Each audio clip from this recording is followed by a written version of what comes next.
Assalamu alaikum wa rahmatullahi ta'ala wa barakatuhu. ‘Yan uwanmu masu kallonmu da sauraronmu, barkanmu da wannan lokaci, barkanmu da sake kasancewa tare da ku a daidai wannan lokaci. Kar ku manta kuna tare da tashar Arewa Play wacce ta ƙware wajen zaƙulo muku ingantattu kuma tatattun labarai, to yau ma ga kanunsu.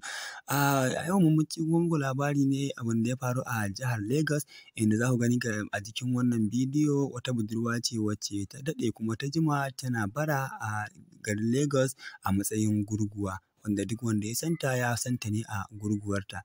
To sai dai wani hanzari ba gudu ba, Hausawa suna cewa wai rana dubu ta ɓarawo ɗaya kuma ta mai kaya, kamar yadda Bature ke cewa 99 days for the thief, 1 day for the owner. So wannan budurwa dai dubunta ta cika, yayin da wani bawan Allah ya ganta tana hulɗa da ƙafafuwanta guda biyu, tana takawa kuma tana tafiya bayan ta bar gurin da take bara kenan.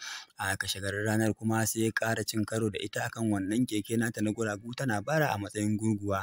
A nan take dai wannan bawan Allah ya haɗa jama'a ya gaya musu cewa lallai wannan yarinya da ƙafafuwanta guda biyu ba gurguwa ba ce. A nan take dai jama'a suka tilasta ma wannan budurwa cewa lallai sai ta miƙe, tunda dai ga ganauci ya ce kuma da ƙafafuwanta guda biyu ita ba gurguwa ba ce.